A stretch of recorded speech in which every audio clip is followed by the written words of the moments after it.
ನಾನಿವತ್ತು ಈರುಳ್ಳಿ ಮತ್ತು ಆಲೂಗಡ್ಡೆನ ಉಪಯೋಗಿಸ್ಕೊಂಡು ಲಚ್ಚಾ ಪರಾಟ ಮಾಡಿದ್ದೆ. ನೋಡಿರಿ ಎಷ್ಟು ಮಸ್ತ್ ಕಾಣತೈತಲ್ಲ, ಎಷ್ಟು ಲೇಯರ್ ಆಗಿತ್ತು ಈ ಲಚ್ಚಾ ಪರಾಟ. ಮತ್ತು ಸ್ಟಫಿಂಗ್ ಎಂಡ್ ಟು ಎಂಡ್ವರೆಗೂ ಸ್ಟಫಿಂಗ್ ತುಂಬಿತ್ತು. ಭಾಳ ಲೇಯರ್ ಆಗಿತ್ತು. ಟೇಸ್ಟು ಹಂಗೆ ನಾರ್ಮಲ್ ಆಲೂ ಪರೋಟಕ್ಕಿಂತ ಈ ರೀತಿ ಈರುಳ್ಳಿನ ಜಾಸ್ತಿ ಹಾಕಿ ಮಾಡಿ ಟ್ರೈ ಮಾಡಿ ನೋಡಿರಿ ನೀವು. ಮಸ್ತ್ ಟೇಸ್ಟ್ ಇತ್ತು. ಸುಮ್ಮನೆ ಉಪ್ಪಿನಕಾಯಿ ಮತ್ತು ಮೊಸರು ಜೊತೆ ಅಂತೂ ಭಾಳ ಚಲೋ ಕಾಂಬಿನೇಷನ್ ಆಗಿತ್ತು.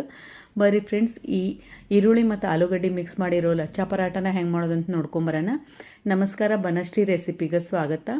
ಇಲ್ಲಿ ಪ್ಯಾನ್ ಬಿಸಿಗೆ ಇಟ್ಟಿದ್ದೆ. ಪ್ಯಾನ್ ಚಲೋ ಕಾದ್ಮೇಲೆ ಎಣ್ಣೆ ಹಾಕೇನಿ. ಎಣ್ಣೆ ಚಲೋ ಬಿಸಿ ಆದಮೇಲೆ ಸ್ವಲ್ಪ ಜೀರಿಗೆ ಹಾಕ್ಕೊಂಡು ಈಗ ಇದಕ್ಕೆ ಬಹಳಷ್ಟು ಉಳ್ಳಾಗಡ್ಡಿನ ಕಟ್ ಮಾಡಿ ಹಾಕ್ಕೊಂಡೇನಿ. ಸಾಧ್ಯ ಆದಷ್ಟು ತಿಳುವಾಗಿ ನಾವು ಈ ಉಳ್ಳಾಗಡ್ಡಿನ ಚಲೋ ತಂಗ ಕಟ್ ಮಾಡ್ಕೊಳ್ಳೋಣ. ಈಗ ಇದಕ್ಕೆ ಹಸಿಮೆಣ್ಸಿನ್ಕಾಯಿ ಪೇಸ್ಟ್ ಮತ್ತು ಶುಂಠಿ ಬೆಳ್ಳುಳ್ಳಿ ಪೇಸ್ಟನ್ನು ಹಾಕ್ಕೊಂಡು ಸ್ವಲ್ಪ ಚಲೋ ತಂಗ ಮಿಕ್ಸ್ ಮಾಡ್ಕೊಳ್ಳೋಣ. ಒಂದು ಸತಿ ಚಲೋ ತಂಗ ಮಿಕ್ಸ್ ಮಾಡ್ಕೊಳ್ಳೋದಾದಮೇಲೆ ಇದಕ್ಕೆ ನಾವು ಡ್ರೈ ಮಸಾಲೆನ ಹಾಕೊಳ್ಳೋಣ. ಡ್ರೈ ಮಸಾಲೆ ಒಳಗೆ ನಾನು ಕೆಂಪು ಖಾರದ ಪುಡಿ, ಸ್ವಲ್ಪ ಗರಂ ಮಸಾಲ, ಸ್ವಲ್ಪ ಅರಿಶಿನ, ಜೀರಿಗೆ ಪುಡಿ ಮತ್ತು ಹವೀಜ ಪುಡಿ ಹಾಕ್ಕೊಂಡು ಚಲೋ ತಂಗ ಮಿಕ್ಸ್ ಮಾಡಿಕೊಂಡೆ. ಎಲ್ಲ ನಮ್ಮ ಡ್ರೈ ಮಸಾಲೆ ಚಲೋ ತಂಗ ಮಿಕ್ಸ್ ಆದಮೇಲೆ 2 ಸ್ಪೂನಷ್ಟು ಹಸಿ ಕಡಲೆ ಹಿಟ್ಟನ್ನು ಹಾಕ್ಕೊಂಡೇನಿ.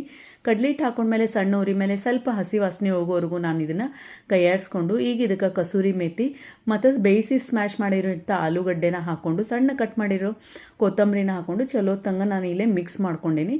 ಸಣ್ಣ ಉರಿ ಮೇಲೆ ಇದನ್ನೆಲ್ಲ ಚಲೋ ತಂಗ ಮಿಕ್ಸ್ ಆದಮೇಲೆ ನಾವು ಈ ಸ್ಟಫಿಂಗನ್ನು ಆರಾಕ ಬಿಟ್ಬಿಡೋಣ. ಅಂದ್ರೆ ನಮ್ದು ಇಲ್ಲೇ ಸ್ಟಫಿಂಗ್ ರೆಡಿ ಆಗೈತಿ. ಈ ಸ್ಟಫಿಂಗ್ ಎಲ್ಲ ತಣ್ಣಗಾಗೋದ್ರಾಗ ನಾ ಪರೋಟಾಗ ಚಪಾತಿ ಹಿಟ್ಟೆಲ್ಲ ಕಲಿಸ್ಕೊಂಡಿದ್ದೆ. ಈಗ ನಾವಿಲ್ಲೇ ಪರೋಟ ಮಾಡೋಕ್ಕೆ ಸ್ಟಾರ್ಟ್ ಮಾಡೋಣ, ಅಂದರೆ ಲಚ್ಚಾ ಪರಾಟ ಮಾಡೋಕ್ಕೆ ಸ್ಟಾರ್ಟ್ ಮಾಡೋಣ. ನಾನು ಇಲ್ಲಿ ಆಲ್ರೆಡಿ ಚಪಾತಿ ಮಾಡಿಟ್ಟಿದ್ದೆ. ಈ ರೀತಿನ ಸ್ಟಫಿಂಗ್ನ ಸ್ಪೂನ್ಲಿ ಸ್ಲೋಲಿ ನಾ ಎಲ್ಲ ಕಡೆ ಸ್ಪ್ರೆಡ್ ಮಾಡ್ಕೊಂಡೇನಿ. ಅದ್ರ ಮೇಲೆ ಇನ್ನೊಂದು ಚಪಾತಿ ಕವರ್ ಮಾಡ್ಕೊಂಡೇನಿ. ಸ್ವಲ್ಪ ಜೆಂಟಲಿ ಪ್ರೆಸ್ ಮಾಡಿಕೊಂಡು ಈಗ ಇದನ್ನು ಕಟ್ ಮಾಡಿಕೊಂಡು ನಾವು ಲಚ್ಚಾ ಪರಾಟನ ಮಾಡ್ಕೊಳ್ಳೋಣ. ಈ ಲಚ್ಚಾ ಪರಾಟ ಮಾಡೋಕ್ಕೆ ಸ್ವಲ್ಪ ಪೇಷನ್ಸ್ ಬೇಕಾಗುತ್ತೆ.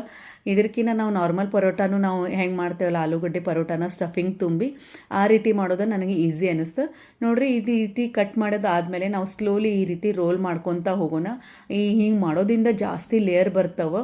ಸೊ ಲೇಯರ್ ಇದ್ದರೆ ತಿನ್ನೋಕ್ಕೂ ಮಸ್ತ್ ಮಜಾ ಬರ್ತೈತಿ. ಈ ರೀತಿ ನಾನು ಎಲ್ಲ ರೋಲ್ ಮಾಡಿಕೊಂಡು ನಾನು ಇದನ್ನು ನಮ್ಮದು ಚಪಾತಿ ಹಿಟ್ಟಿಂದ ರೆಡಿ ಮಾಡ್ಕೊಂಬಿಟ್ಟೇನಿ. ಇಲ್ಲಿ ಸ್ವಲ್ಪ ಪ್ರೆಸ್ ಮಾಡಿಕೊಂಡು ಹಿಟ್ಟು ಹಚ್ಕೊತ ನಾನು ಇದನ್ನು ಸ್ಲೋಲಿ ಕಲಿಸ್ಕೊಂಬಿಡೋಣ. ಇಲ್ಲಿ ನಿಮಗೆ ನೋಡಿದ್ರೆ ಗೊತ್ತಾಗ್ತಿರ್ಬೋದು, ನಾವು ಹೆಂಗೆ ಲಟ್ಟಿಸ್ಕೊಂತ ಹೋಗ್ತೇವಲ್ಲ ಹಂಗೆ ಲೇಯರ್ ಕಾಣೋಕೆ ಸ್ಟಾರ್ಟ್ ಆಕೈತಿ.